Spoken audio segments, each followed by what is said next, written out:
Muy bien, gracias Señor por este día, por esta clase que vamos a ver, pero más que todo es, queremos escuchar tu voz.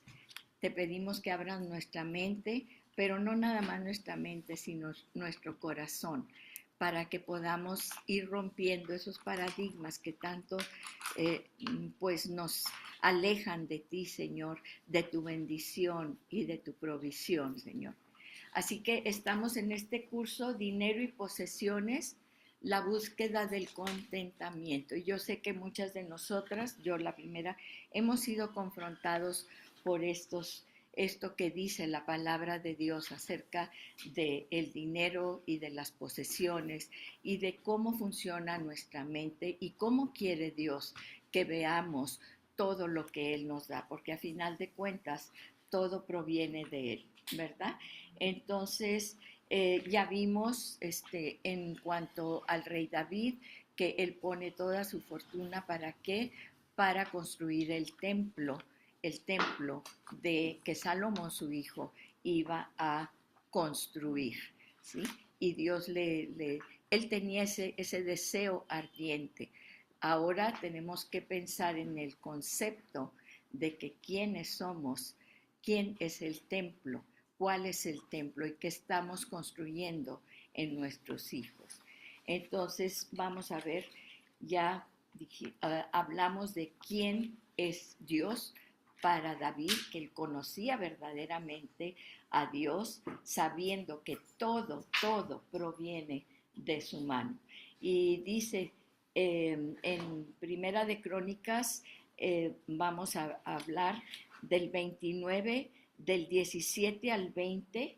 De hecho, ya estamos prácticamente en el versículo 19, pero vamos tantito a recapitular y diciendo el rey David, sabiendo yo, Dios mío, que tú pruebas el corazón y te deleitas en la rectitud. O sea, en la rectitud. ¿Qué es la rectitud para ti?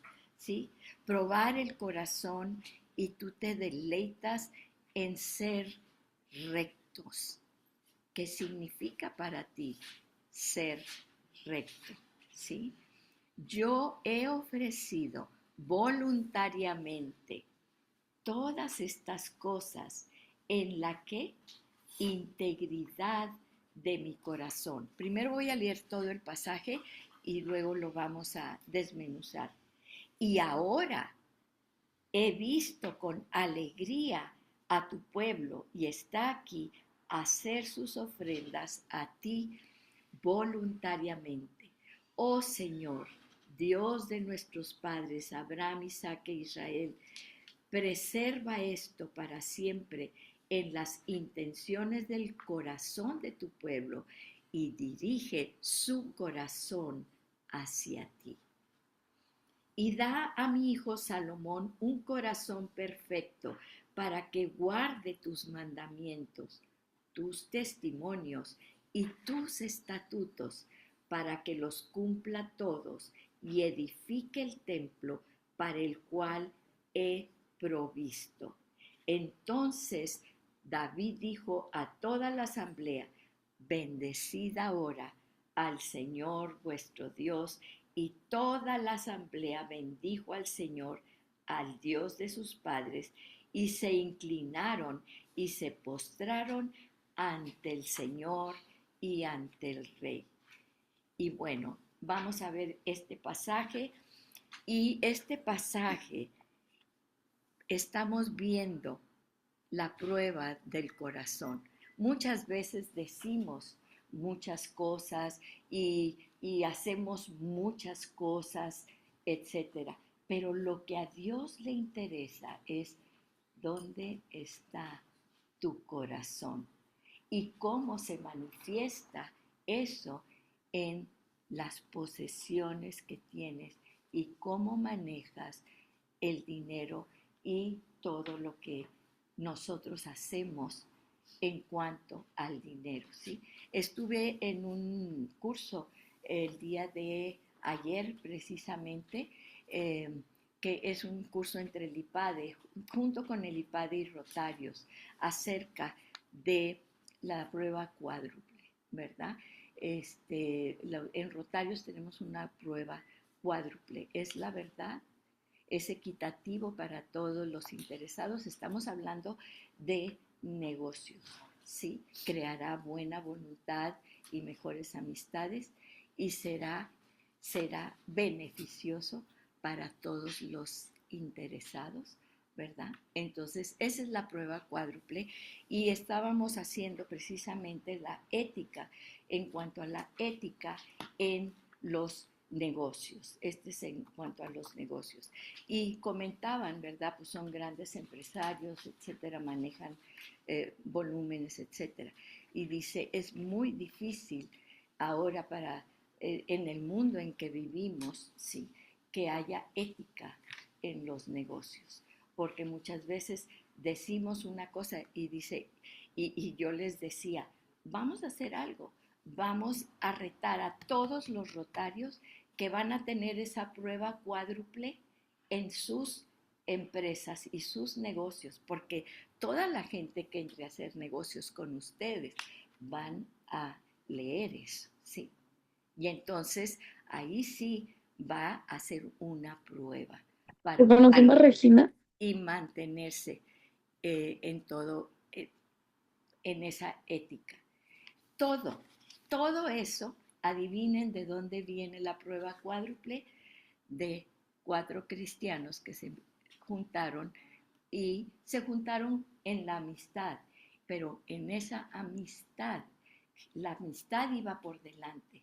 Dijeron, vamos a hacer negocios de esta manera entre nosotros. Cuanto más entre nosotros que somos de la misma familia, ¿verdad? Y esto es lo que la palabra de Dios nos dice. Fíjense lo que dice. Tú pruebas que el corazón y te deleitas en qué? En la rectitud. En la rectitud. Lo que dices y lo que haces. Yo he ofrecido, ¿cómo lo he ofrecido? Voluntariamente.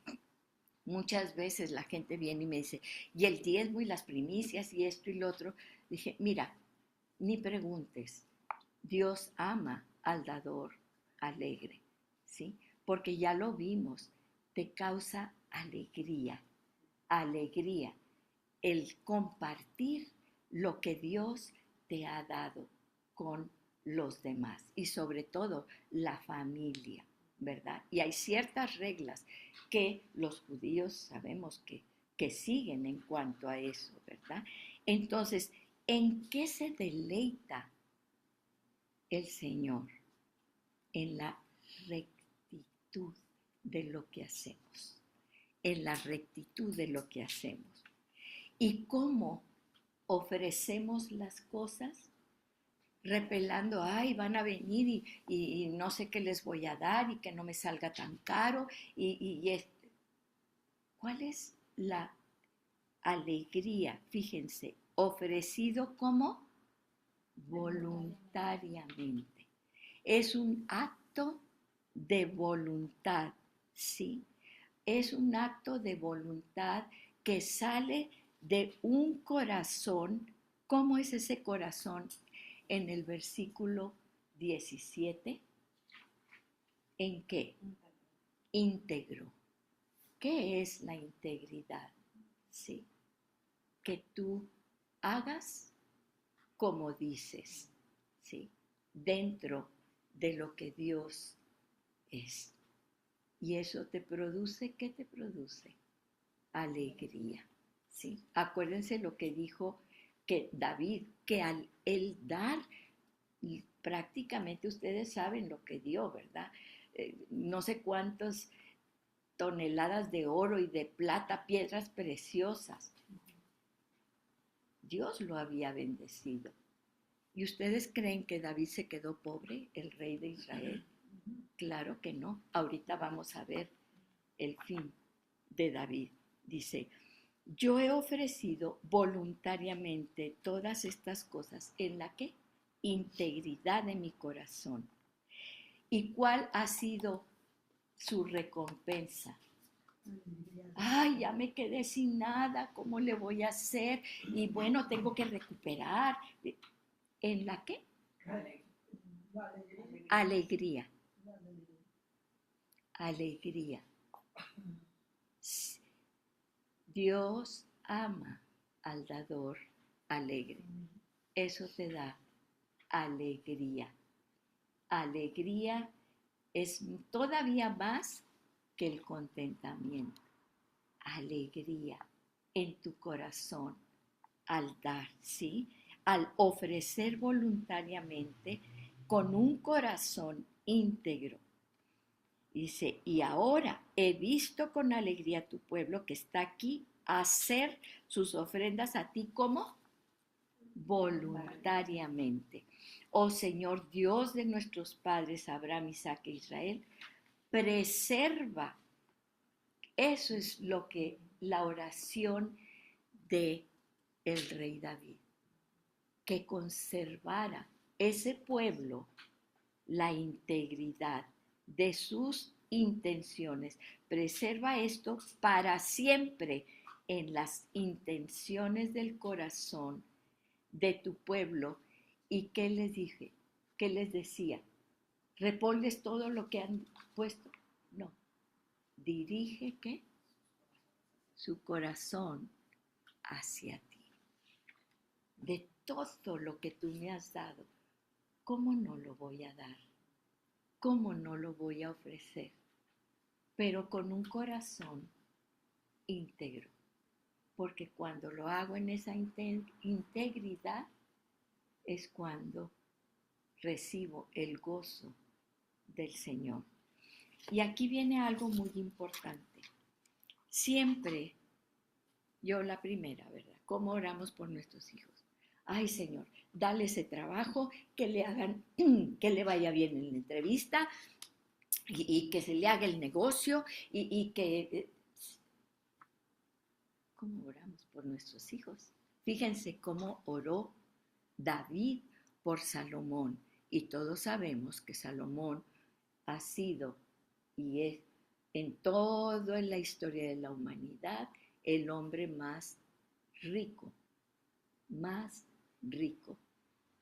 en toda la historia de la humanidad. Y David, él dice cuántas toneladas de oro dio y todo eso. Bueno, aún los 800 billones de Elon Musk no se comparan con esto. No se comparan. Si ese fue David, imagínense el rey Salomón. ¿Y qué oró David? Dale más dinero a mis hijos. ¿Sí? ¿Qué oró? 19. Estamos en Primera de Crónicas 29, 19. Y da a mi hijo Salomón un ¿qué? Corazón perfecto. Podemos orar eso por nuestros hijos, por nuestros sobrinos, por nuestros nietos. Dale a mi hijo, y ponemos ahí el nombre de nuestros hijos, un corazón perfecto. ¿Y qué es un corazón perfecto? El que guarda tus mandamientos, tus testimonios. Fíjense, el testimonio es lo que la gente ve, ¿sí? Porque ayer estábamos en la junta esta de Rotarios, ¿verdad? Y bueno, a mí me toca les llamamos avenidas de la juventud, y ponía yo la frase de el fundador, ¿verdad? Para nosotros, y lo voy a parafrasear, porque es el mundo de los negocios, para nosotros, ¿sí? Dios puede significar lo que sea. Y tú puedes decir, Dios es lo que tú quieras para cada uno de nosotros. Pero ¿qué es lo que la gente va a ver? Nuestro testimonio. Nuestro testimonio. Eso es lo que la gente va a ver. No importa lo que digas, no importa lo que pienses, no importa lo que... ¿Sí me explico? Tú puedes decir lo que quieras, pero el testimonio es el que habla. El testimonio es el que habla. Dice, fíjense, para que guarde tus mandamientos, tus testimonios y tus estatutos, para que los cumpla todos y edifique el templo para el cual he provisto. ¿Y qué estoy proveyendo yo para mis hijos? Para que edifiquen su templo. ¿Cuál es el templo de nuestros hijos? Ellos mismos, su mente, su corazón, su alma, ¿verdad? Sus pensamientos, sus emociones, todo. Y también su físico, porque somos alma, somos cuerpo, alma y espíritu. Y en el alma está la voluntad, ¿sí? Entonces, fíjense esta oración tan poderosa de un padre para un hijo. Claro, dice, edifique el templo para el cual he provisto. Entonces, nosotros como padres, ¿cuál es nuestra responsabilidad? Proveer para ese templo del Espíritu Santo que son nuestros hijos. ¿Qué estamos sembrando en nuestros hijos? ¿Sí? Ya vimos cómo es todo lo que habla acerca de posesiones y de todo eso, pero fíjense lo que dice. Yo la primera, ¿qué quiero proveer para mis hijos? Quiero proveerles una casa, quiero proveerles todo lo que pueda, ¿sí?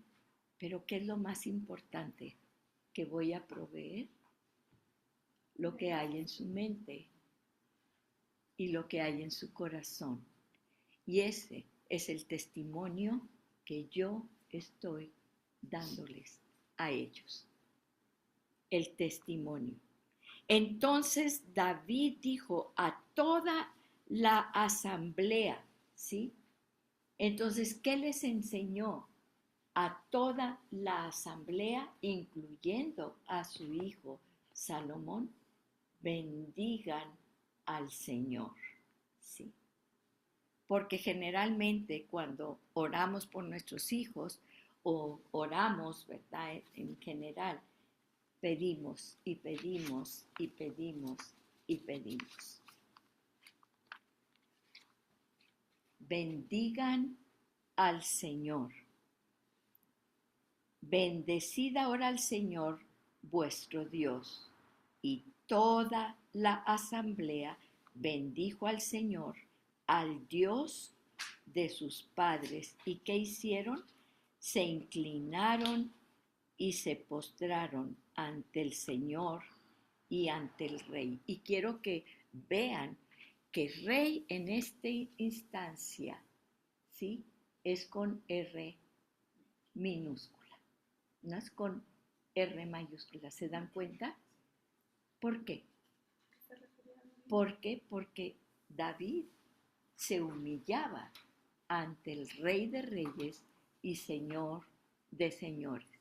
Él no dijo, ahora miren lo que yo he hecho, miren yo cómo he dado toda mi fortuna, cómo he sido íntegro en las intenciones de mi corazón. Sí, no, él dijo, bendigan ¿a quién?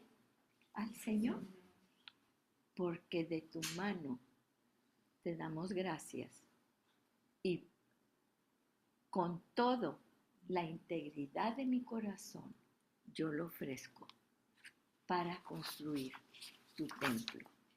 Y entonces vamos a ver aquí, fíjense, vamos a observación.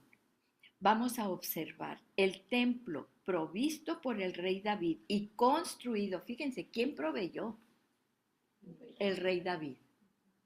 En la integridad de su corazón. En la integridad de su corazón. Fue construido por su hijo, el rey Salomón. Pero fíjense qué fue ¿Qué pasó con ese grandioso templo? Porque no ha habido un templo tan majestuoso, lleno de oro y de plata y de piedras preciosas, ¿sí? Pero ¿qué pasó con ese templo? Fue destruido por los babilonios durante la ocupación de Jerusalén en el 586 antes de Cristo. ¿Perduró el templo? No. Ese templo no perduró, pero todos conocemos a Salomón por cómo oró David, al rey David y a su hijo Salomón por ser, sí, el más rico, pero lo conocemos como el más sabio, a Salomón, sí, imagínense, y a David como el rey de el pueblo de Israel. Nadie te habla del rey Saúl, te hablan del rey David. Y vas allá, ¿verdad? Y visitas la tumba del rey David, que no es la tumba del rey David, porque ya todo está, ¿verdad? No, no es cierto, ahí no está. Y te dicen, ¿verdad? Que no está ahí. Pero bueno, todo el mundo va y visita eso y todo eso. Entonces, ese templo, ¿qué nos está diciendo aquí Dios con esto? Sí, Dios le dijo, me van a construir mi templo. Sí. ¿Y qué estaba probando Dios cuando dieron todo eso? Porque muchas veces esa avaricia, esa cuestión, David era inmensamente rico. Pero ¿qué le dijo Dios? Deshazte de eso para mi templo. No era el templo lo que quería Dios, que dice probar el corazón, lo mejor para Dios. ¿Sí? Entonces, fíjense lo que dice, voluntariamente, porque a final de cuentas el templo no prevaleció. Pero ¿qué es lo que prevalece? Lo que nuestros hijos, el testimonio nuestro y el testimonio de nuestros hijos. Eso es lo que prevalece, ¿sí? ¿Y qué es cómo pedimos de esta manera? Tal como fue profetizado por Jeremías, uno de los profetas del Antiguo Testamento, mucho antes, la cautividad del pueblo de Dios bajo los babilonios duró 70 años. Después que Babilonia fue conquistada por los medos y persas, el rey de Persia hizo un decreto que permitió a los israelitas regresar a Jerusalén y reconstruir el templo. ¿Sí? ¿Se acuerdan qué rey fue el rey persa que hizo esto? Ciro, sí, el rey Ciro. Y mucha gente dice, ay, pues es que si los gobernantes de ahora, y que si Netanyahu, y que si Trump, y que si quién sabe qué, y que no sé cuánto. Recuerden una cosa, Dios es soberano sobre todo, ¿sí? No veamos a las personas, veamos lo que Dios está construyendo, lo que Dios está moviendo, lo que Dios está haciendo. Porque Dios permitió que se destruyera el templo. ¿Por qué? Porque había sido, miren, el templo de nosotros, de Israel, ¿sí? Y todos tenían que ir al templo. ¿Pero qué nos recuerda esto? ¿Sí? Porque era una cosa magnificente y tenían que ir a adorar allí. Y si no iban a adorar allí, entonces no les valía la palomita. ¿Se acuerdan?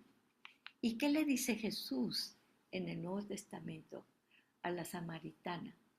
Vendrá un tiempo en que no van a ir a este templo o al otro templo o al otro templo.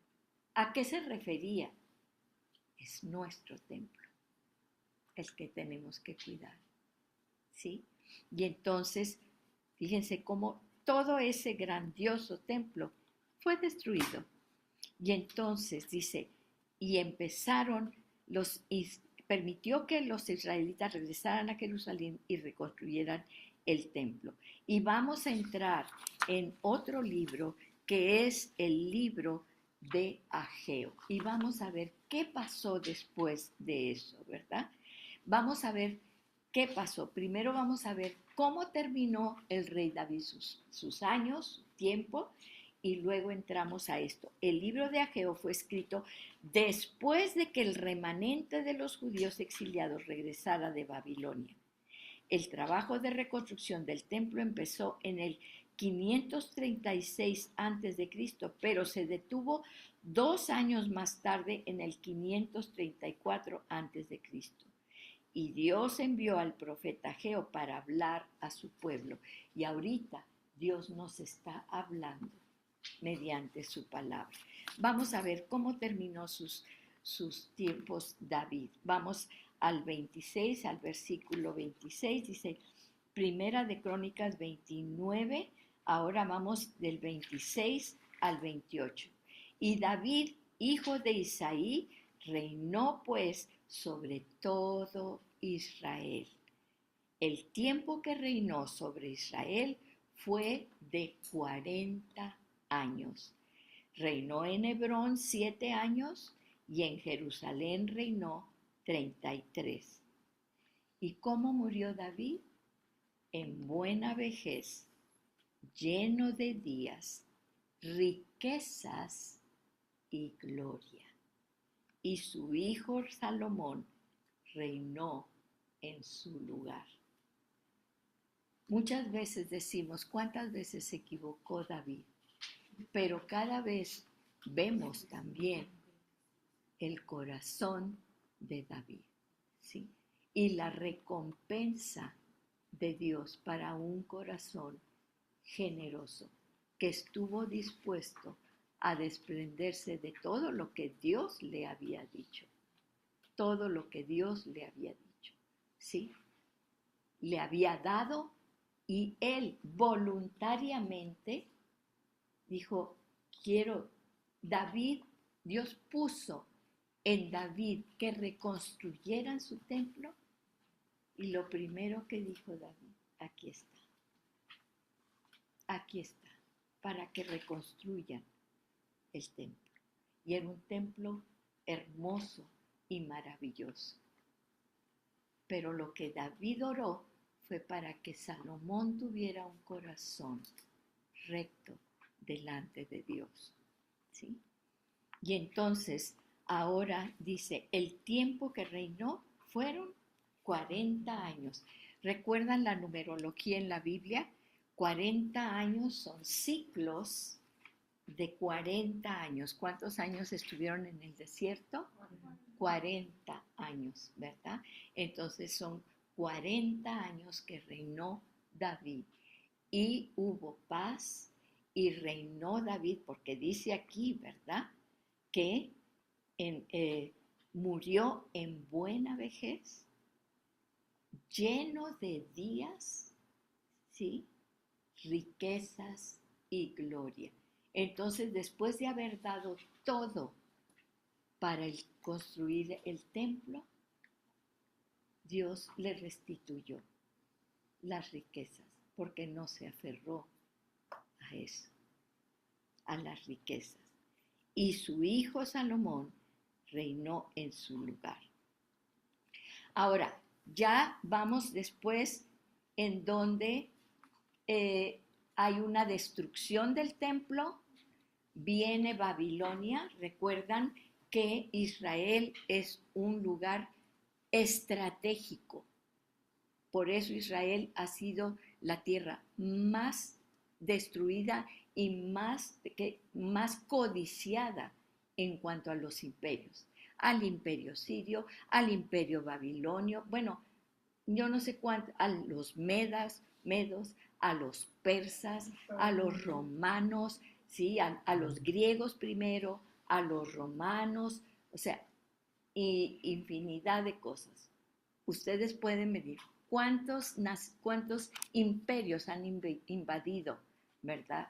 Israel, o sea, el área, lo que es Israel, bueno, infinidad. ¿Y qué dice? Fíjense. Luego destruyen todo el templo. Los babilonios, cuando ellos entraban en guerra, iban y conquistaban un lugar, su técnica era destruir absolutamente todo. ¿Se acuerdan del Líbano, que tenía esos árboles preciosos, esas acacias y todo, que Dios había dicho que con esas maderas preciosas construyeran también el templo, el arca, y luego la forraran de oro? ¿Se acuerdan? Bueno, los babilonios llegaban a un lugar y lo conquistaban, y no quedaba piedra sobre piedra. Quemaron totalmente los bosques, arrasaron con el ganado, con todo. Esa era su técnica. Y la gente se la llevaban a otras partes. Sí. Entonces, ¿dónde estaba la gente de Israel? Estaban cautivos en Babilonia. ¿Y qué pasó con toda esa gente? Fíjense cómo Dios les había dicho que se iban a ir a otros lugares, pero que conservaran siempre. Él los iba a preservar.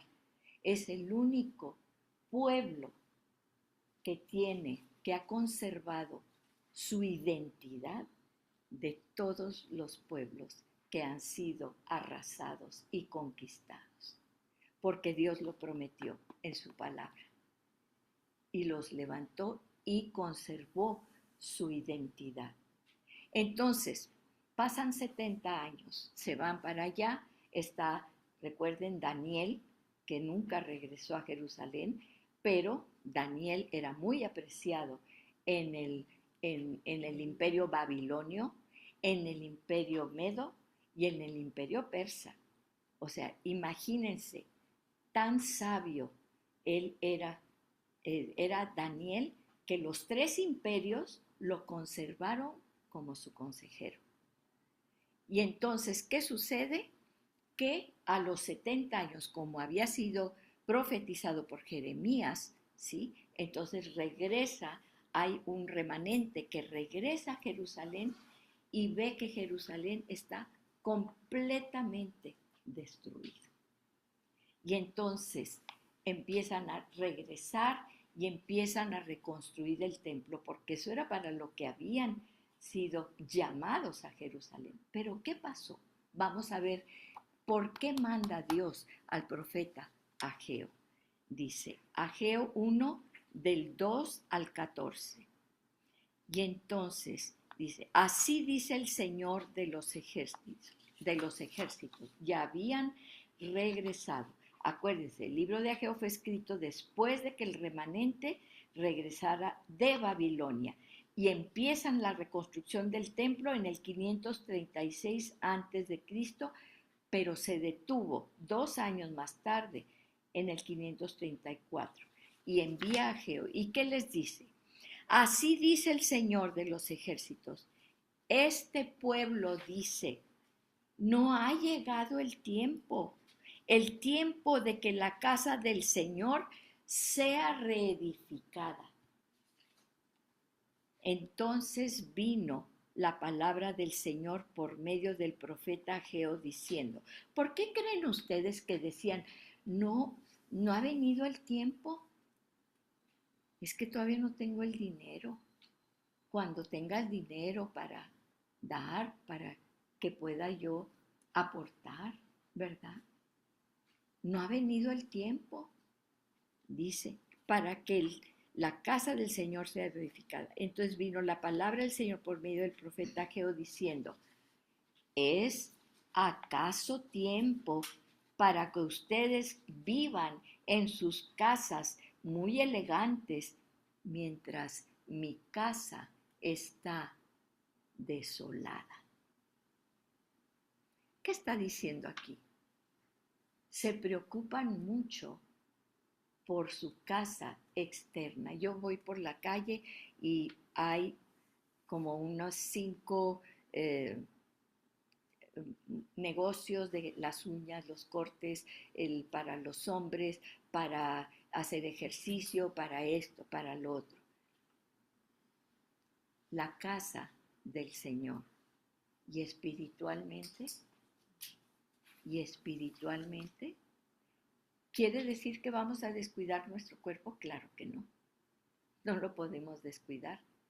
Yo me acuerdo que una vez yo tenía una situación de salud y yo le dije, y yo decía, ay Señor, sáname, sáname, sáname, y esto y lo otro, y mira que tengo esto y mira que tengo lo otro. Y un día dije, es que Señor, así no te sirvo, porque este cuerpo destartalado así no te sirve. Y al día siguiente fui sana, fui sana.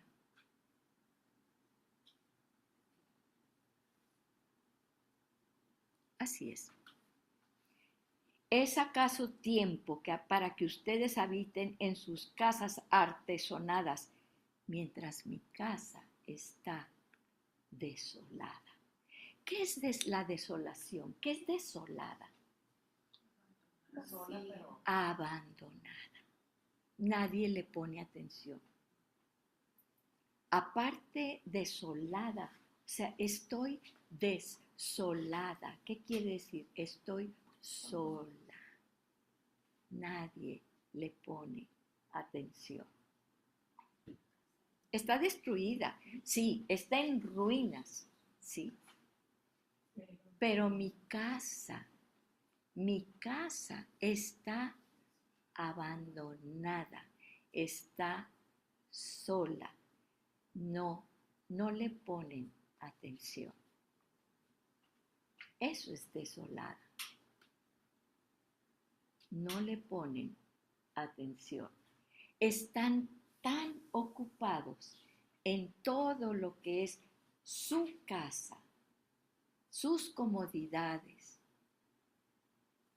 que no ponen atención en mi casa, mi templo, que es espiritual. Sí. Ahora pues, así dice el Señor de los ejércitos. ¿Y qué es lo primero que les dice?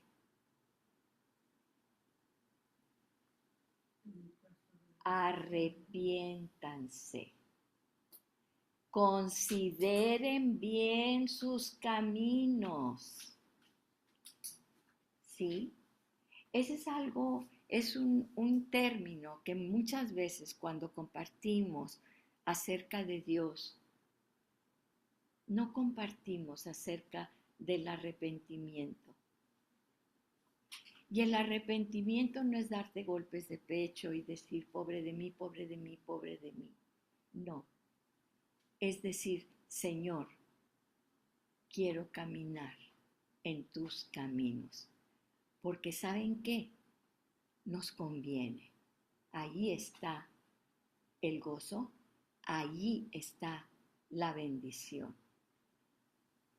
Por eso dice muchas veces el Señor, ya no somos esclavos de nuestra carne, de andarnos comparando con Juana y con la de acá, ¿sí? Ahora yo veía, bueno, en las competencias, ¿verdad? Y de primaria, de gimnasia y de esto y del otro, ¿verdad? Y bueno, pues claro, quieres que tus nietos saquen el primer lugar y claro que le dieron el segundo lugar. ¿Y qué fue lo primero que hice? Fui con la coach. ¿Por qué le dieron el segundo lugar? Sí, y fue la más espectacular de todas, ¿verdad? Sí, nos preocupamos por eso. Pero lo más importante es decirle, ¿sabes qué, hijita hermosa? Esto te enseña. Esto te enseña que debemos ser compartidos y debemos alegrarnos por los demás también. Sí. Y me conmovió mucho porque en una cuestión juega básquet, ¿verdad? Y antes sus compañeritos eran uno y le tocó pues estar ahora en el equipo contrario de las que eran sus amiguitas. Y entonces las otras les ganaron, ¿verdad?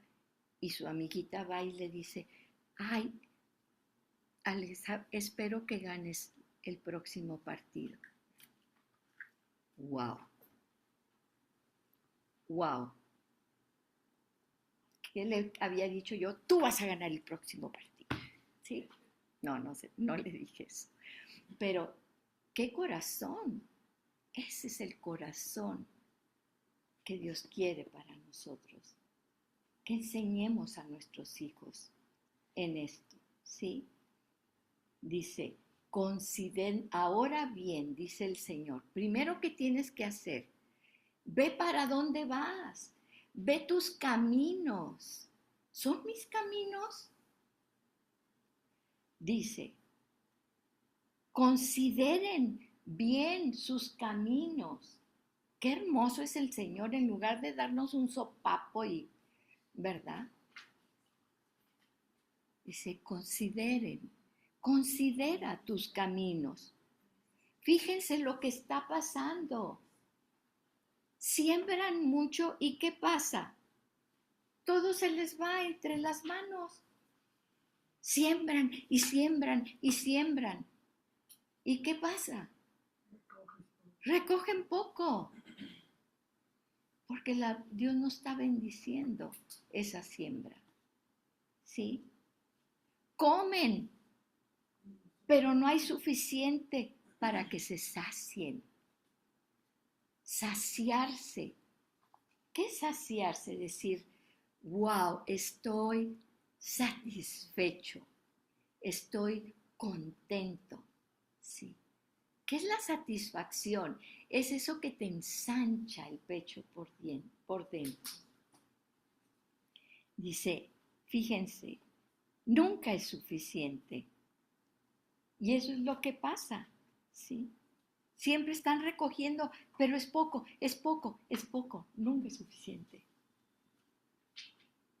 No nos saciamos. Siempre queremos más, siempre queremos más, siempre queremos más. Beben, pero no hay suficiente para que os embriaguéis, ¿sí? Y bueno, esto lo dice en el buen sentido, ¿verdad?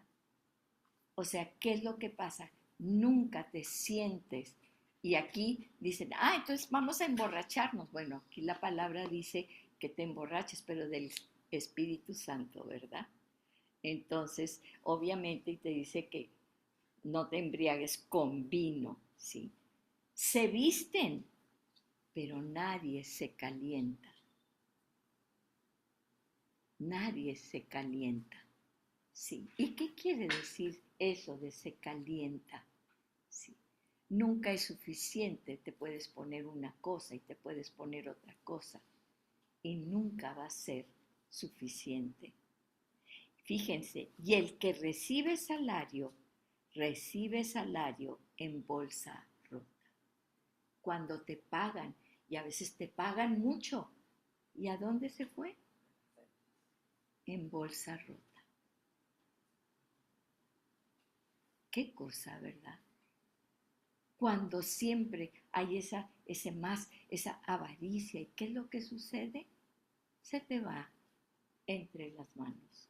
Nunca estás saciado. Nunca es suficiente. ¿Sí? Así dice el Señor de los ejércitos. Y todavía les dice, miren, ¿ya están viendo esto? ¿Lo estás viendo? ¿Quién lo ve? Yo lo veo. Yo lo veo. Cuando de repente te da esa cuestión, ¿por qué quiero más? ¿Sí? ¿Quiero más?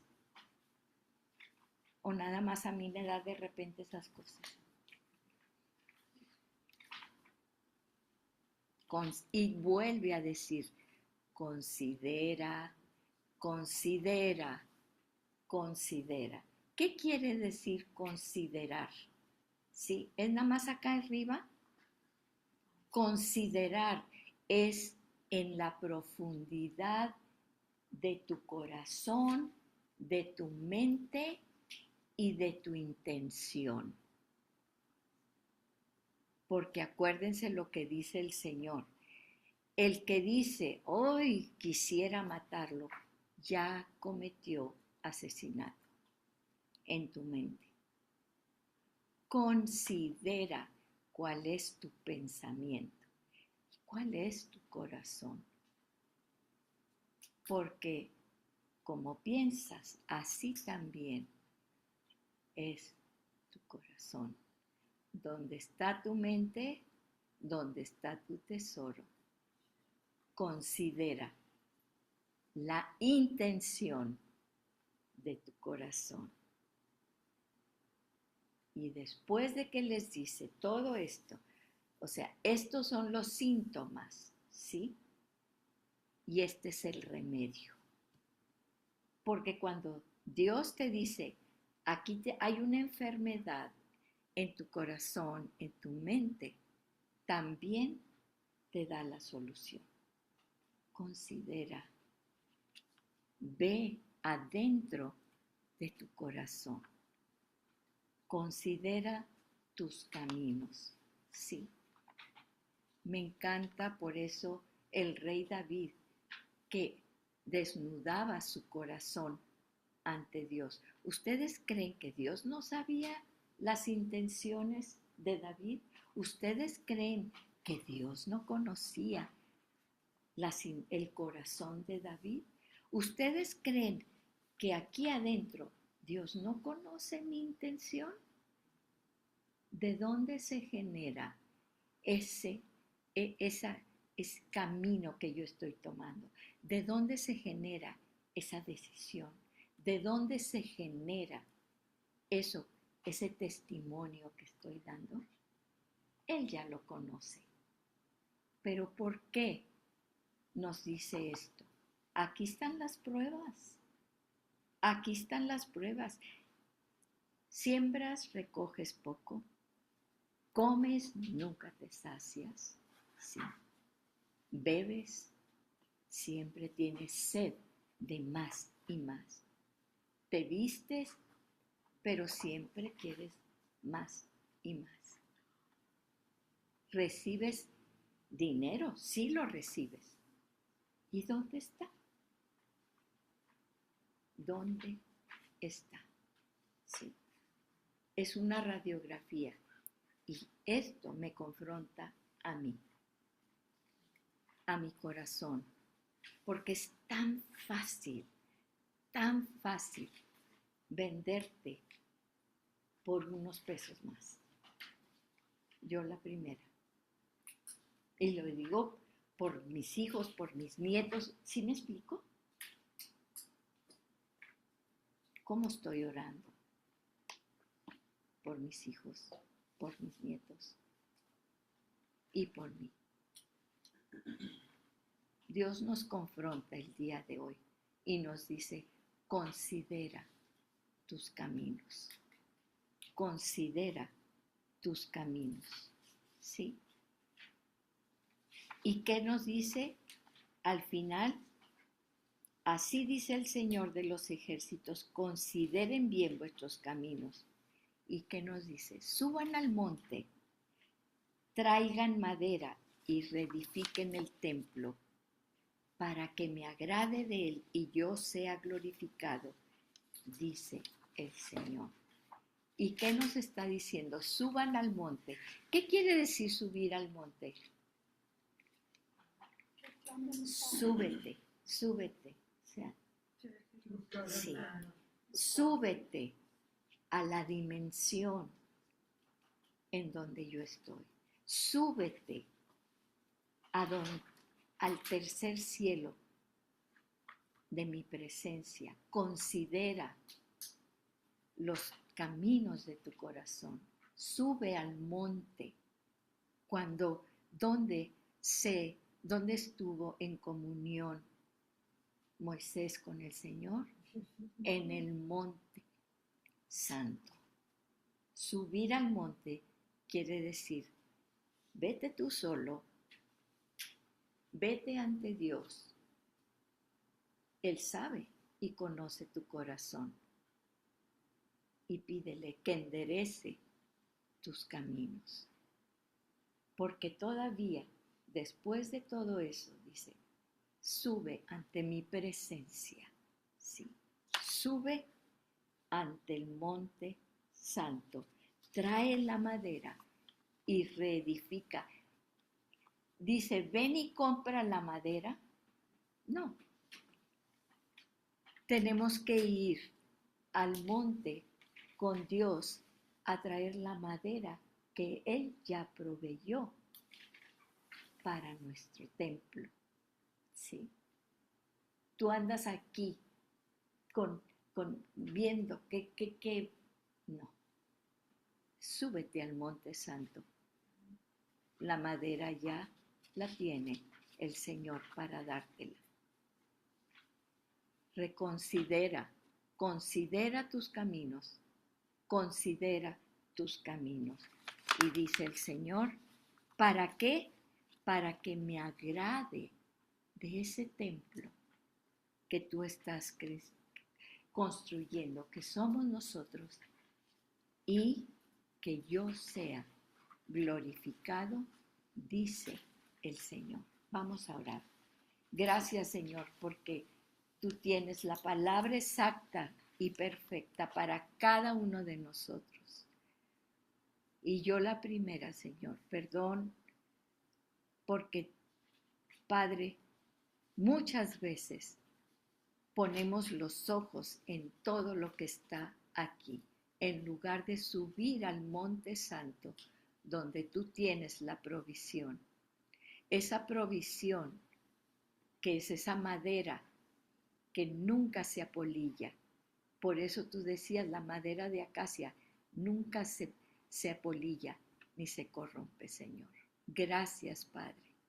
Gracias, porque tú lo que anhelas en tu corazón es bendecirnos para que tu nombre, por medio de nuestro testimonio, sea glorificado y que proveamos para ese también templo de nuestros hijos y de nuestros nietos, que es el que va a perdurar para siempre.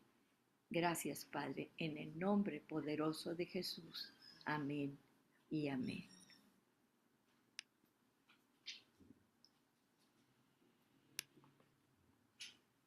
Tanto contenido de Ageo. Amén. Bueno, ya no le voy a mover aquí porque no sé dónde quedó la grabación, pero bueno. Sí, ya le puse grabar, sí. Detener.